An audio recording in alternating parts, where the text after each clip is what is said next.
pass common laws to protect the continent from super exploitation and theft of resources by the global capitalist establishment.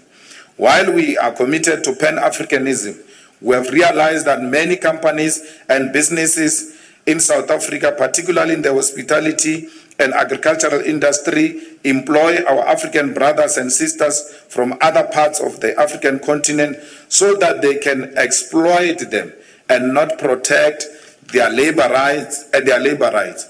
It is their long-held strategy of divide and conquer, because by exclusively employing our African brothers and sisters, the establishment causes a divide amongst Africans. We therefore call on all employers, inclusive of farms, retail stores, restaurants, hotels, the hospitality business, and the entire private sector to ensure that a minimum of 60% of their employees are South Africans. The EFF labor desk in all parts of South Africa will visit different establishments to ensure that the employment of minimum 60% South Africans is a reality. This program is not as xenophobic, but aimed at guarantee protection of all employees in different sectors of the economy, because the establishment abuses the migration status of our brothers and sisters to violate basic labor and human rights on the basis of citizenship. The EFF program will not be hijacked by xenophobic and directionless opportunists whose narrow purpose ignores the reality that the division of Africans was engineered by the racist colonial system of divide and rule. We must channel all our energies towards the employers, because it is them who employ our African brothers and sisters in their attempt to divide us. We must never direct our anger at vulnerable employees who are our African brothers and sisters. We reiterate our call for the unsealing of the CR17 documents. The continued secrecy practiced by Cyril Ramaphosa is concerning, because it is likely that the donors found within the documents are beneficiaries of tenders, appointments within the state, and are in control of the policy perspective of South Africa. The most recent example of the dodgy relationship by the president is the Mooi-Kloof development, which was endorsed by the president even though it was not BEE compliant, and there are concerns as to how the development was approved. This level of capture in which Ramaphosa's presidency was bought can only serve to further the white minority control of our economy and the dictating of the economic direction of the country by the elite few. The EFF will not retreat in our bid to unseal the CR17 documents, and will take the battle to the highest court of the land. The CCT reflected on Ramaphosa's economic recovery and reconstruction plan and came to a correct conclusion that it is a shallow and will not alter the structural deficiencies and racial inequalities that define South Africa's economic ownership and control. Ramaphosa's economic recovery plan deliberately omits the land question, particularly expropriation of land without compensation. It further ignores the necessary focus on ownership and control of strategic sectors of the economy. Without fundamental change to the ownership and control of South Africa's economy, it will continue to exclude and super-exploit the black majority and Africans in particular. The EFF will soon present a detailed and alternative economic recovery plan which will provide workable solution on what is to be done.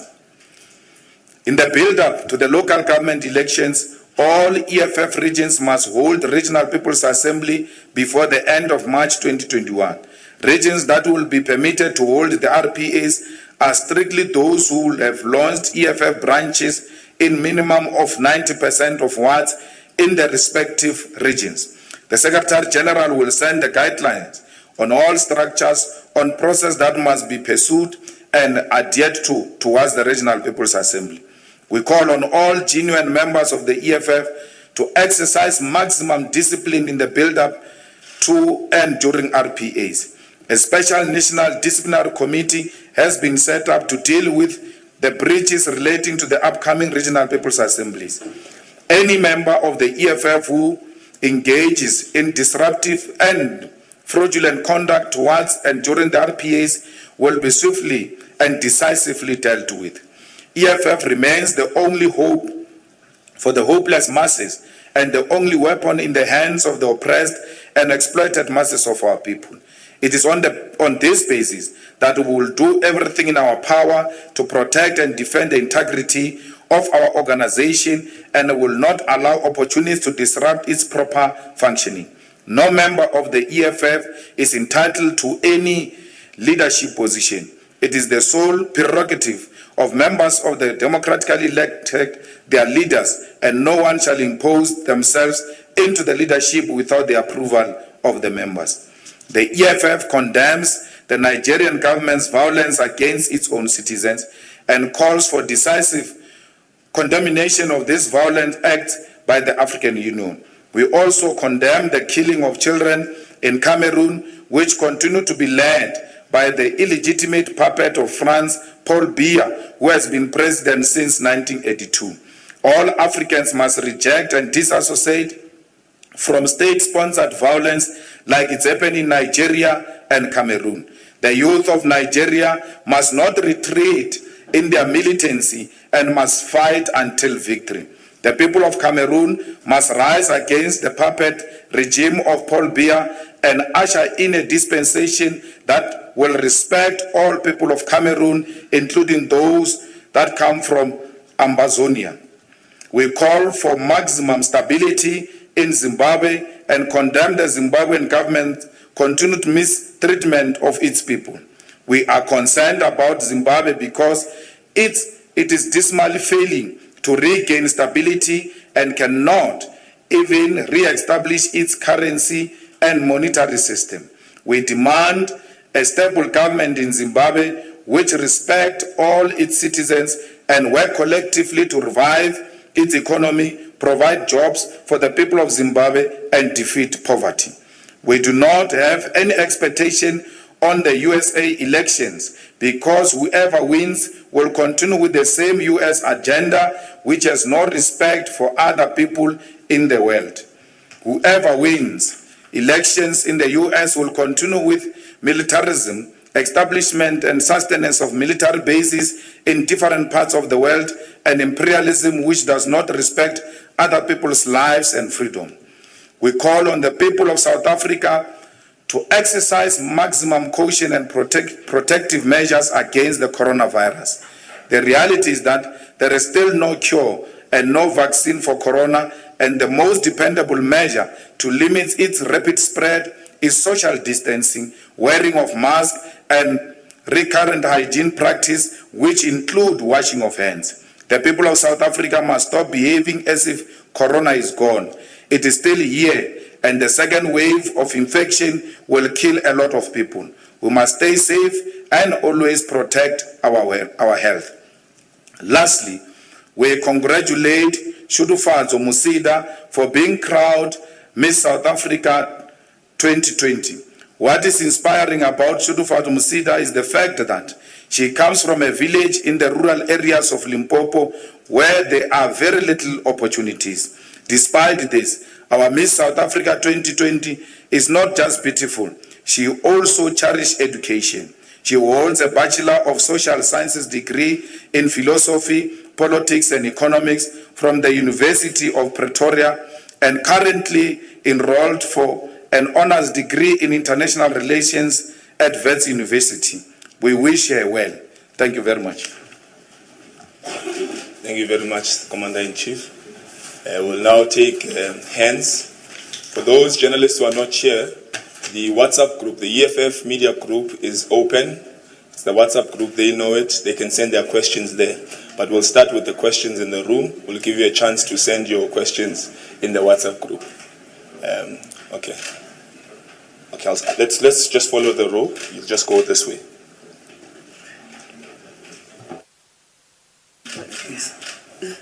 When you're done, Natasha, please switch off your mic. Yeah. Okay. Hi, it's Natasha Puri here from SABC News.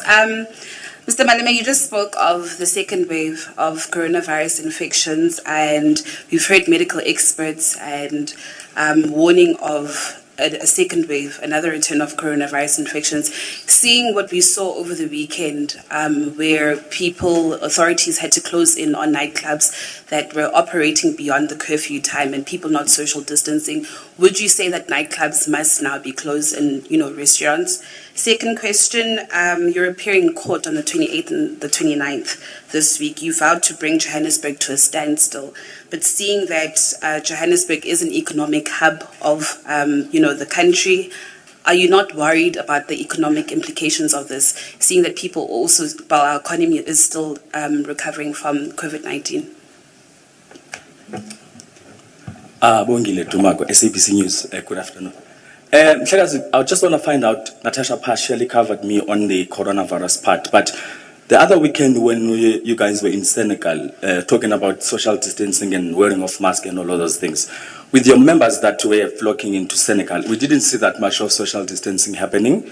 And again, in court, last time you appeared, you did make an appeal to your members to come and be there at the Randburg Magistrates Court to support you and Mr. Ndlozi. Now, again, are you not worried then, looking at the fact that the numbers continue to rise, and you just made a call now that people must sort of continue to social distance and wear their masks and everything like that?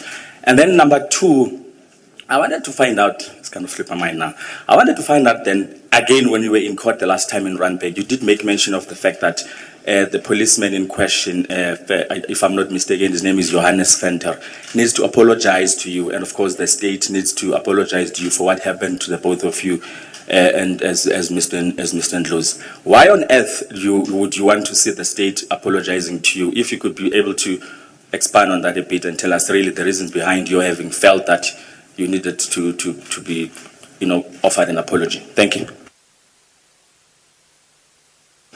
Mr. Malema, Nicholas Bayer here from Newsroom Africa. I want to talk about this.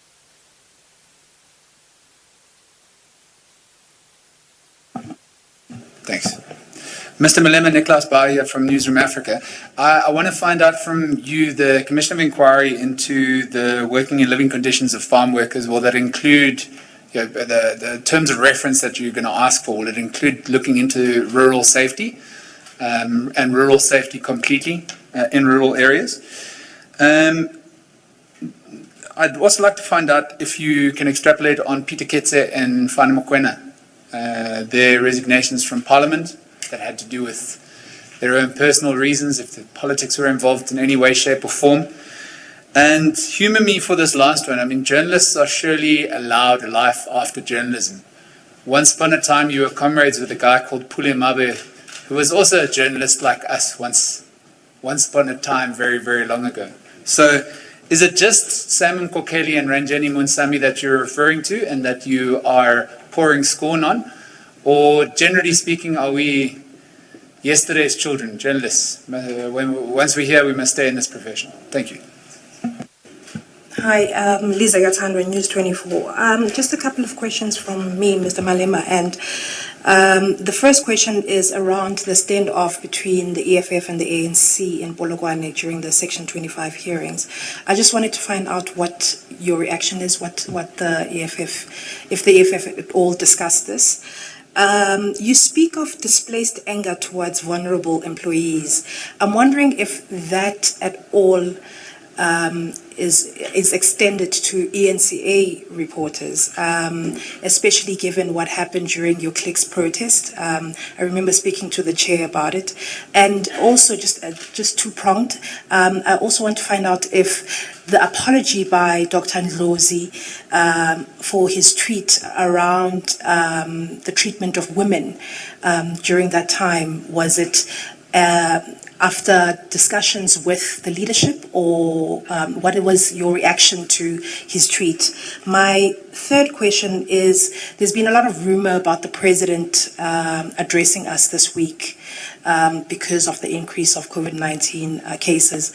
I want to know, obviously the EFF was against the reopening of the economy, but I wanted to know if what the EFF wants to hear from the president around lockdown. And In terms of the elections next year, have you identified any metros or any municipalities that you will be targeting or that you want to take over, and the reasons for this? And also, did the CCT make any guidelines in terms of how you will choose your councillors going into the elections? And the last one is, since your protests in Senegal, there's been a lot of analysts, political analysts, who've described your behavior as anarchist, fascist, reminiscent of Terre Blanche. If you could just give me your reaction to this. Thank you. Thank you, President. I'm going to forget some of these things. You have to come back and remind me. Sure. Well, the nightclubs are not opened. So there is no regulation that opens nightclubs. So any nightclub that opens, it's illegal and must be shut down. And the minister must not think twice about it. We say so because there will never be social distancing or taking some form of measures to be safe in a nightclub type of a setup. There are restaurants that, what's happening now? Now, there are restaurants that, pretend to be nightclubs. I mean, restaurant. But at night, they turn into nightclubs. I think we need to look into that as well, because it is nightclubs, it is funerals, it is churches that easily spread this killer disease. And we understand that our people are, in a very difficult situation now. They've been under lockdown for quite some time. They are missing that space, but we have to act in a manner that we save life, and we need to do that. My brother, the picket lines are completely a different terrain. And therefore, there's no formula for picket lines. And people cannot be in the picket line in a form of social distancing. And it's unfortunate that we exist in a terrain where from time to time we have to go to the picket lines. And we don't do so out of our own creation. It is the establishment that forces us to go to the picket lines. And when you are there, anything is possible.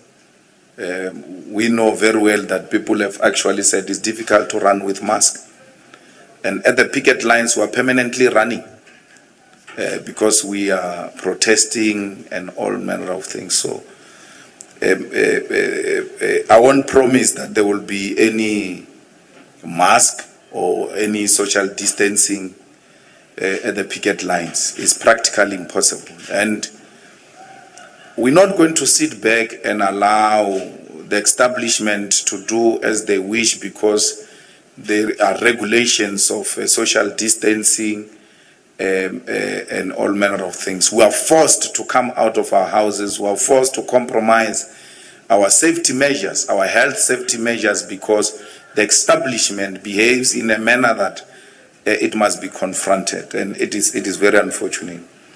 And that's why we have seen that in Senegal. We have seen it at the court, at EFF court appearance in Randburg. We have seen it at the Bushiri's court appearance, because those are picket lines.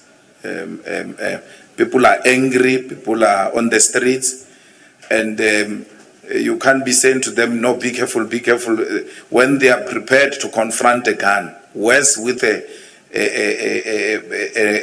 disease they can't see. So I think the national chair tried when we were in Senegal, and she almost became an enemy. There and there, they told her, it's not going to happen. I must stand here, and my comrade must stand there. We're standing shoulder to shoulder against the regime. There is no EFF that is bringing Johannesburg to a standstill. It is the state that brings Johannesburg to a standstill, because you cannot charge the leadership for pushing a police officer. Police officers are required from time to time to develop thick skins. But we are charged because we pushed a white police officer, and whites are untouchable in South Africa. So Venter owes us an apology, because you can't stop me from attending my mother's funeral. You can't. You must go and read Zinzi's affidavit. Is there in the docket, where she says she would have actually have done worse if anyone had tried to stop her. But also at funerals, the emotions are very high. And therefore, a person who knows how our funerals are conducted as Africans, they will know that funerals, by their own nature, the emotions are very high. You know, in funerals, the brother there, Nicholas, at the funeral of Africans, at the end, the MC apologizes. He says, I apologize if I've stepped on the toes of anyone, because the MC appreciate that because of emotions being high here, I might have unwittingly stepped on someone's toe. So even if no one came to me, I must still apologize and say, I'm sorry if anyone got offended while I was driving the program here. Understandably so, because emotions are high. So if a person treats you in a particular way, worse at the graveside, you ought to understand that here people are not being themselves. They are in a different emotional state. And someone who understands Ubuntu, I don't know what is Ubuntu in Afrikaans. Venter, if he knew what Ubuntu is, he would have appreciated that the situation and the place we found ourselves in required of all of us to respond in a particular way. So that's how much he owes us an apology for having tried to prevent us from burying our own mother. A person who gave birth to us and made us to be what we are today. Commission of Inquiry on Rural Safety, all the living conditions of the farm workers, including their salaries and where they stay, must be looked into. People think that people who live in worse conditions are found in the informal settlements. It's not true. People who live in worse condition are found in the farms. No electricity, yet the boss has got electricity. No toilet, yet the boss has got a toilet. No schools, sometimes child labor. Someone must explain to me, why is ZZ2 treating his workers the way he's doing in Polokwane? He's such a big farmer with a lot of money. Winnie Mandela went to that farm, I think in the late 90s or so, and she complained about the conditions of the workers in the ZZ2 farms. The ANC condemned her because ZZ2 was financing them. Many of them are in the pockets of ZZ2. Why that guy treats the workers the way he's doing, I don't understand. With all the money he has. And they live in fear, not because they are scared that someone is going to come from outside and kill them. They are scared of the same people they are ill-treating in the farms. because they know that you cannot ill-treat them forever. One day, they are going to react. So, we need to investigate the conditions of the farm workers, and we need to come up with clear, binding recommendations that will tell everyone, for you to have a farm, these are the conditions you must adhere to. Otherwise, the farm must be closed. People are helping themselves in the bushes. In the informal settlement, some municipalities now are beginning to put some toilets. We have toilet scandals because municipalities are putting some, some VIP toilets or long drop toilets or things like that. It is not allowed in the farms. It is doable. For you to say, I've got a farm, you must have an irrigation system. You must have the tractors. You must have the crawl. You must have all of this for you to be a farmer. Amongst other things which you must spend money on is the living conditions of the farm workers. If you cannot give them a proper accommodation, then no worker must live at the farm.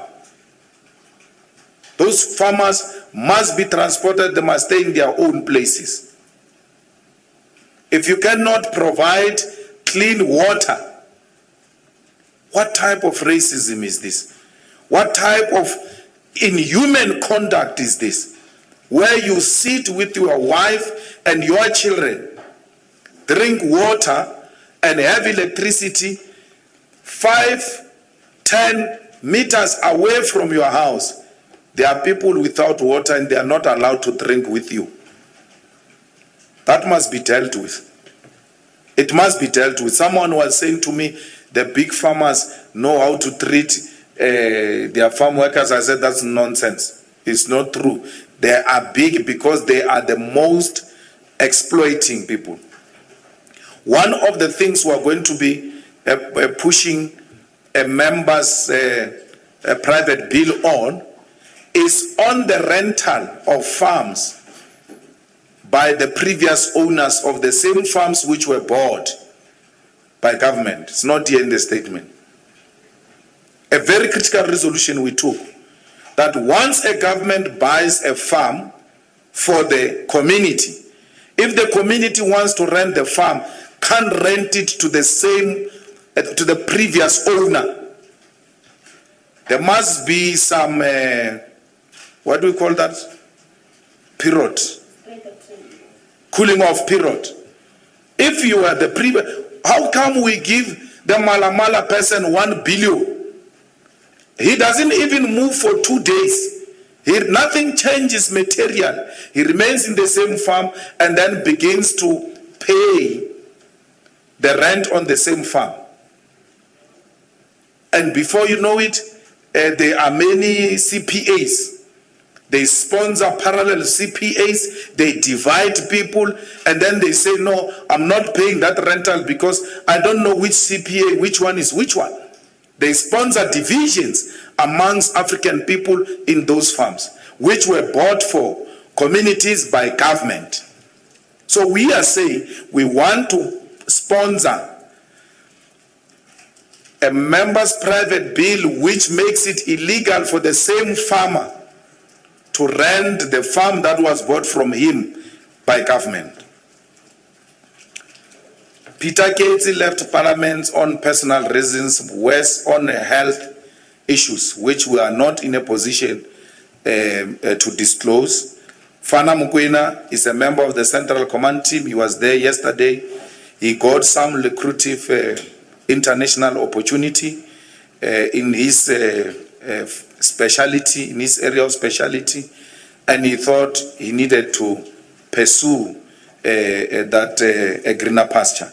And we wish him well.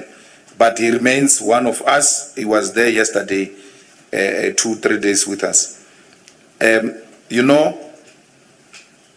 you always say to us you must choose if you want to be a politician or you want to be a businessman.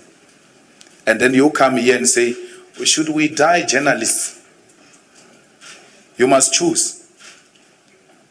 But whereas you become a journalist in the space where you were reporting. I mean, you become a government employee in a space where you were reporting. You were defending the establishment, defending the regime, and attacking anyone who attacks those people. And then the following day, you go and work there. I mean, it is journalists themselves who must be worried about that. What does this do to journalism? But if you live as a journalist and then you become a pilot and then you fly planes or a chopper or anything, it has got nothing to do with what you did in your previous line of duty. So I really don't understand. I said to you, Ranjeni Munsami is a politician masquerading as a journalist. All of you screamed at me. She now confirmed it. She disappointed you. You can't be a political secretary without being a politician. What politics are you going to write about if you are not a politician? She has taken a political office after she wrote articles and articles in defense of the establishment. And you think that the next one who's going to write like her, we must be sympathetic and say, no, she's objective and all of that. No. We told you long time ago, she's not a journalist. There is a ESCOM guy, man, I forget his name. Manchanja. I thought I can't pronounce his name. He has got difficulty pronouncing my son's name. That tribalist. So my son's name is Venda, so Manjanja can't pronounce Munjez. He struggles. I saw him doing some analysis on behalf of Daily Maverick and wanting to mention my trust, and I named it after my son. I couldn't pronounce it, the tribalist. He only pronounced words that are of his tribe. So he's working for ESCOM now.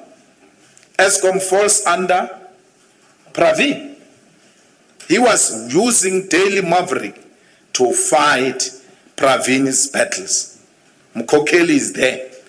And Mkokeli, we don't know if he's a spokesperson, because he says he's a PR relationship and this and that. He's trying to find a fancy word for his title.